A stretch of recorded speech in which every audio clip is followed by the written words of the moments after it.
How you going, guys? It's Khoa here, and today I have a very special guest. His name is Pegas, and he is the founder of Navair Jets, and he's also an aviator as well. He's got experience in the aviation industry. He's also a pilot as well, and I'm really excited to introduce you to the show as well. So Rick, we appreciate it. Thank you very much for your time. First and foremost, could you tell us a bit about how you came up with the idea of getting into aviation? I'm curious about this. When I was a child, my grandmother used to take me to Tasmania, and we would fly there on commercial airlines. And it was back in the days when you were able to go up the front into the cockpit, and as a young boy I was interested in all of the buttons and the dials, and I just took a real liking to flying. And one of my uncles had an aeroplane. I went up in that, and just always had a passion to pursue aviation from a very young age, probably 4.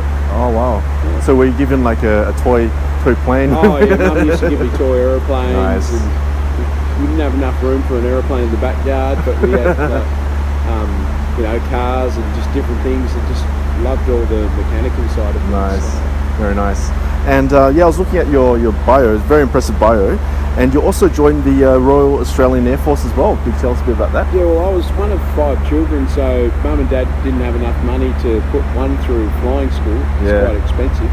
Okay. So, and I wasn't academically good enough to get into the Air Force as a pilot. You almost need sort of doctor grades at school. So, so I thought I would join as a technician and learn about fixing aeroplanes, which is a great foundation for flying them as well, because you really understand them from an in-depth point of view.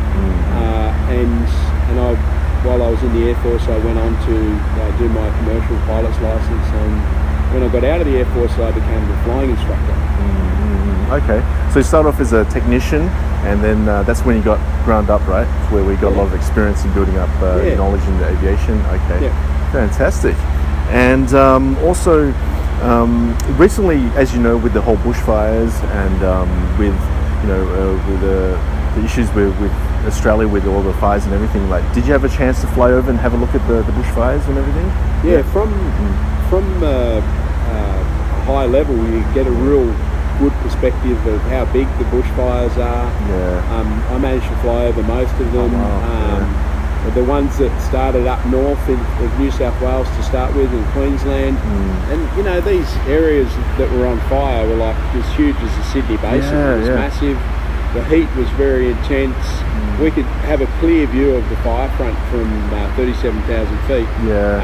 And you could literally see the flames were many stories high. So it was very interesting to look at it from the air, and the smoke associated with it was very challenging from a flying point of view, because that last few hundred feet you need to be visual with the runway, and sometimes when the smoke is bringing the visibility down to below 2,000 metres, it's hard to get visual with the runway. So there was a few challenging weeks there of flying, and also interesting to see the fires from the air as well. Yeah, I think I saw a video on the Royal Air Force Australia. It was video, and it was just all orange. The visibility was just all orange. Yeah, it was terrible, and the scale of the fires was like nothing that we've ever seen before. So the heat was just intense. Yeah. Well, at the moment it's raining, so that's always a good thing. So no fires today. No fires today. All right. Okay. So also you joined the Bazaar. So Bazaar was my first real flying job out of my commercial and instructor rating, and I did a couple of years there as a flying instructor.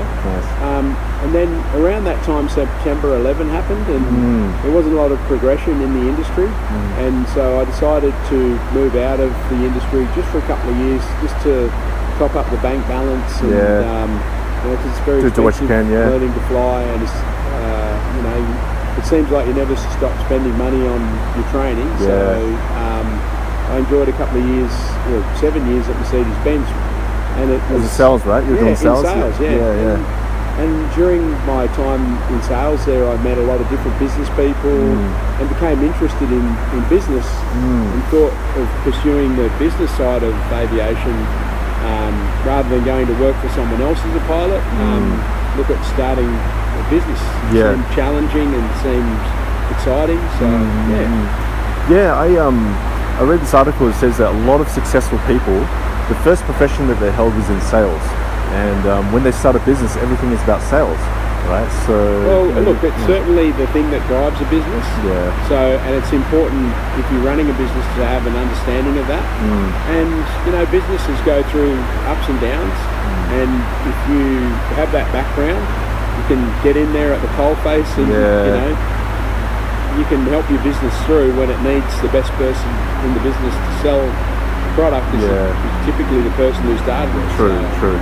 And that's so then you branched out from Mercedes-Benz. You got a lot of skills in sales. You got really confident, and then you started. You bought the hangar, right, for Navair Jets. Is that correct? So prior to that, we started another company called Skypack Aviation, which was a joint venture between myself and Nick Carpenter, who was actually a student of mine at Basel. He tracked me down at Mercedes-Benz and came to me with an idea, and it was just sort of like we both had the same idea at the same time. So we got together and we started an aircraft charter brokerage called Skypack. We ended up buying Aviation Centre, which had some aeroplanes that got us started, and that was an interesting period because there was a lot of things that we had to learn, a lot of mistakes that we made, a lot of financial crises, all that sort of stuff. So the only way you learn is to burn, I say. To learn, I love that. I love that advice. The only way to learn is to burn. That's right. Okay, so how about I'm curious about how you. Because it's not easy starting a company, right? It's not easy getting out there, and now you're owning No, it's easy to start a company. It's just some forms that you have to fill out, right? Yeah, that's true. Yeah, that's true. But the frustration that comes with it, right? Yeah, look, it's not easy to grow a company from nothing. Yeah. When you've got no resources and not a lot of money. Yeah. It's a long, hard, haul. Yeah. And there's ups and downs, and I don't think I've met anyone that's been successful that hasn't experienced failure. Yeah. We've had our failures along the way. Hopefully they're all behind us now. Yeah. But I think you never stop failing, but I think what you learn as you get older is how to fail in such a way that it doesn't completely ruin you anymore. Nice. That you can still take risks and still have failures, but it's sort of like share traders would know having a stop loss. Yeah. So when you lose so much money, you stop the losses and you move on. I think that you certainly learn to cut the cord a lot earlier as you go on with more experience, and you're not so emotionally attached to any ideas that you have. If they're not working, they've got to go, and you've got to come up with new ideas and push on with them. So would you say that that's how you deal with your frustrations and challenges, is not being emotionally attached to problems and certain things that pop up? I think it certainly helps, and you certainly need to mentally prepare yourself not to be emotionally attached to certain things. Yeah, okay. So, as you spend more time in the business, you're emotional about aeroplanes. The first sort of business that you're in, you love them. I love it, yeah. You don't want to let go of them, but if they're costing you money and they're not the right aeroplane for the job, you've got to learn to let go and move with the times. And move with the right machinery that's going to be cost effective to run and profitable for the business and good for your customers. At the end of the day, it's all about what the customers want and what's going to be best for them. Do you have how about anyone that inspires you to grow? Do you have any mentors or any books that you recommend, or anything that really driven you? There's lots of sort of people along the way. And probably while there's some legends in the aviation business, typically there are exceptions. Like probably Reg Ansett is obviously a brilliant mind, back in the day, who took something small and created something large in Ansett Airlines. And there's a number of entrepreneurs in the aviation business, but I like to look outside of the aviation business for inspiration in other fields, and people innovating.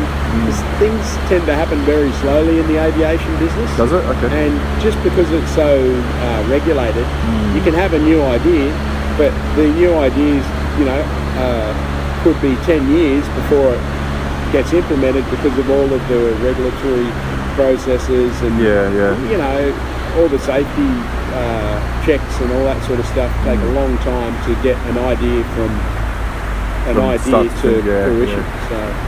So you're pretty much introducing new innovations to the industry, right? Like you're looking at different innovations and you want to try and improve upon Navair Jets to try and... Well, I suppose we're just trying to implement the new innovations. We're not designers or anything ourselves. That, those guys a different breed altogether. The real creative thinkers that are coming up with the aerodynamics and all that sort of stuff. That's all real interesting stuff, but it's not for everyone. You have to have a certain type of mind to be able to do that sort of stuff. Okay. I think of myself as more a viewer of these ideas, and me picking the ideas that I think are going to work and be the best for what our clients want. And at the end of the day, they want safe travel, they want it cost effective, but they want a great experience. That's true. I'm looking for aeroplanes that tick all those boxes, and they've got to provide value for money. As much as charter's always going to be more expensive than the airlines, we need to provide a high level experience so that people will justify the cost and enjoy the benefits of what it brings over and above what you can experience on the airlines. So, our product's really for people that are time poor or want to do more with their time. Okay. Typically our clients, they've got a successful business, they've got success in some point in their life, and they realise they've got a limited amount of time, they want to do as much as they can. So there are occasions where getting the airlines just doesn't get the job done for the day. They want to visit multiple locations, or they don't want to have the hassle of going through terminals and that sort of stuff. So that's where we come on board. I follow a man named Cardone. He bought a private jet as well. I saw it sitting on the ramp at Sydney. Did you see it? A couple of months ago. Nice. Cool. It was like a G550 or something like that. He bought it, and he says that he values so much his time because he's a businessman as well. Absolutely. And he doesn't. It is expensive, but he said he buys it so he can get to places quicker, so he closes more deals and everything. So it's just you're losing money if you're stuck at the airport all the time, right? So, once you get to a certain level, the deals that you're doing are worth so much money. Yes. That if you can squeeze an extra 10 or 20 days into the year, and you work out how much extra money you make, it really pays for the aeroplane quite easily. Exactly. It makes sense once you get to a certain level to get an aeroplane. But where a lot of people make a mistake is getting an aeroplane, trying to manage it themselves, because it's sort of like, I think of it like having another child. Because not only have you got to manage this, this asset that is that you don't know that much about, and there's so much to learn. But you've also, if you have your own pilots, you've got to manage another person, and pilots are not easy to manage because they're quite smart people, and they've got their own needs and wants, and you've got to manage all that, and that takes up a lot of time. And so as much as management might look like an expense, what it is it's going to save you a lot of time, and you can basically just talk to your manager, tell them what you want, and then leave it with them to come up with how it's all going to happen, rather than you taking up all your time managing the maintenance, talking to the pilots, and all of the extra stuff that comes on top when you own an aeroplane. Nice. Okay. And how about the different types of planes that you offer to the public? What are you currently offering? We'll try and offer something sort of from the ground up. Okay. We used to operate piston engine aeroplanes. We outsource that work now to various operators around the country, ones that we think operate to a higher level. Okay. Obviously, we believe that turbine aeroplanes provide a better level of safety. So we're always trying to encourage people to, as a minimum, go into a turbine aeroplane. Obviously there's situations where they can't do that, and that might be just because of their the level of what they're prepared to spend, and that's okay. They understand that the risk involved in that. Still very safe compared to travelling in a motor car. But yeah, turbine and particularly jet aeroplanes offer the safest form of travel possible to our customers, and that's what we like. We like to sleep well at night, knowing that our customers are flying in a jet. So we offer the Citation Mustang, which is at the bottom end. It's when I say bottom end, it's still a nice product. Which is I think is it that one over there? The aircraft is sitting here. It takes up to 6 people, including the pilot. It's very nice. It can go up to 1,000 nautical miles, which is from Sydney to Cairns. Or how long does that take to fly there? About 3 hours. 3-4 hours, 3.5 hours to Cairns. 2 hours 50 minutes to Hamilton Island from Sydney. 2 hours to Adelaide. An hour and 20 to Melbourne.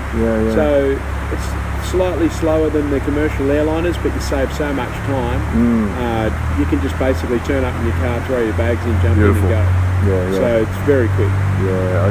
And speaking of customers, what type of customers do you find hiring out your jets? Business people, obviously, right? Business people, celebrities, like they need their privacy. Business people, like or businesses have got to get around and do a lot of stuff. So they've got a lot of locations all over the place. They might need to go, visit a number of locations in one day. Emergency services. We've done medical transport, government. We've flown the Prime Minister. We've flown, Bill Gates. Elton John, lots of different. Which he was here just recently, right? Elton John, So I needed to get into a smaller strip. He has his own aeroplane, so our aeroplane could get in nice and close for him up into the Hunter Valley. So and I think it was too smoky for the helicopter. So there you go. Might as well get my jet and just just fly through. All right. Okay. Excellent. So. How about I'm curious about, because you're a very busy man. It's very hard to get in contact with you, and just before, you're on the phone and everything. So I'm curious about your productivity habits as well. So, what's your typical day like? Well, that's where I need the most amount of help, because my personality is not the most organised personality. I sort of just, I suppose, it's like a big plate of spaghetti. You just get in there with a knife and fork and chew as hard as you can, as fast as you can. So.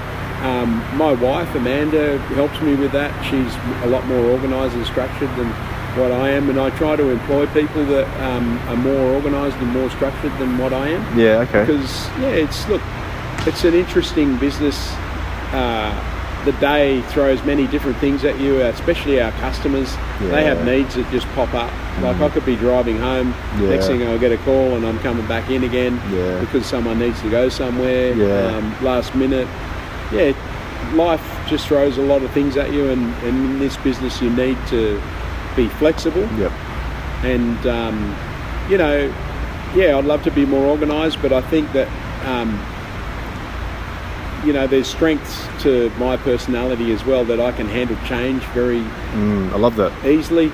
I can drop one thing and just move on to another thing very quickly. You adapt to it pretty quickly. That's what our customers need. They need you to be able to switch from focusing on this to go, all right, bang, get in the aeroplane and go flying. I think that my personality can do that. And be fully focused on what I'm doing at the time, but then quickly switch out of it into something different. So, And so how about what's the process in which people can, let's say I want to go book a private jet, what's the process in doing that? Well, we try and keep it as simple as possible. So a person can contact us through the telephone or an email inquiry or our web form. So typically, these days we're finding a lot more people are coming through the web, which I think is good in one way. But then people are so committed to computers and stuff these days. that sometimes it's to their own detriment, I feel. Okay. I think if you have an urgent charter, the best thing is to call.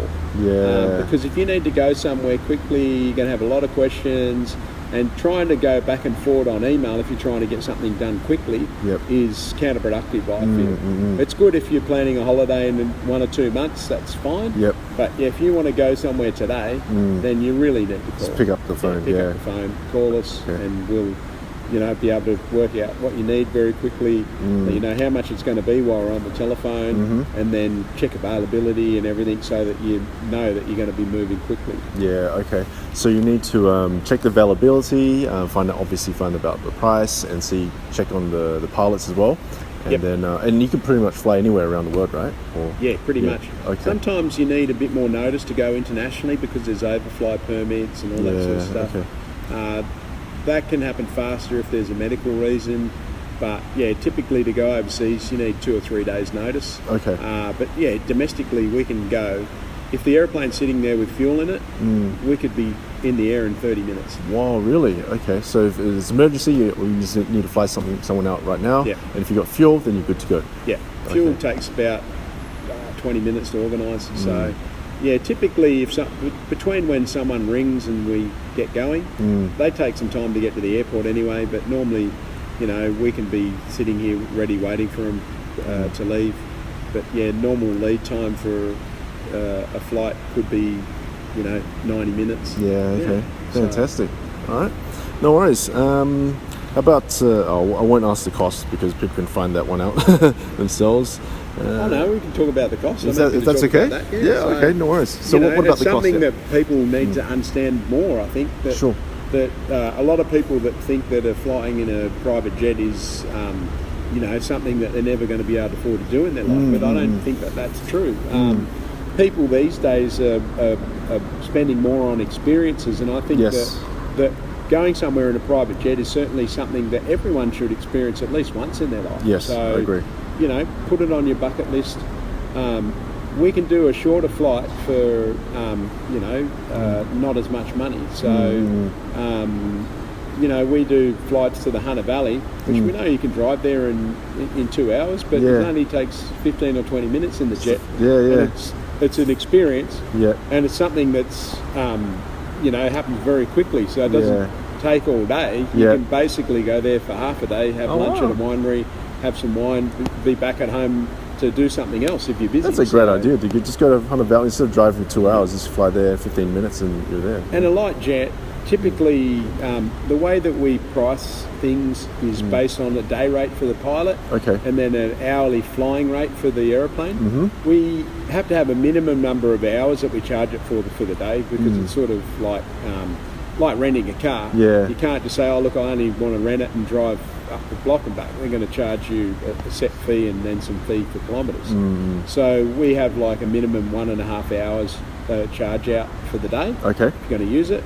So for example, if you go to the Hunter Valley and it's only half an hour there, half an hour back, you'll end up paying for an hour and a half, but you've got the use of the aeroplane for the whole day.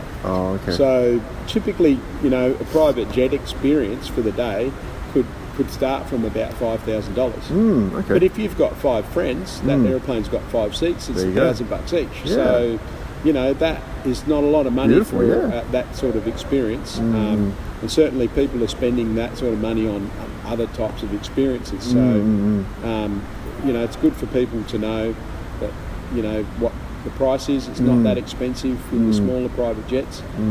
They tend to go up a lot in price as you get bigger. So the small ones start from about $3,000 per hour. The larger ones go up to anywhere to $12,000 or $13,000 per hour for like a Global Express, which is the sort of aeroplane that you would use to go to America. Nice. Okay, so to go to Hunter Valley, you can take that one over there with 6 of your mates and stuff, and that's awesome. 15 minutes, beautiful. Okay, alrighty.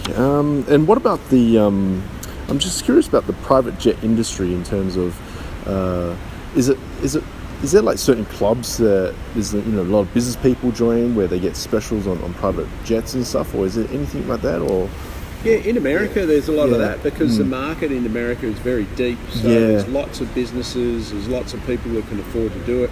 In Australia, there's not that so much. There are, wealthy people here, but people in Australia tend to be a lot more conservative, so they're less likely to spend their wealth. Yeah, okay. So we want to try and change that, obviously. Yep. But, that just comes from our culture here. Yeah. It's slowly changing, and people are realising that they can't take it all with them when they die. That's so true. They've got to enjoy it while they're here, especially since they've worked so hard for it. Yeah. And their kids are only going to spend it anyway. Yeah. So,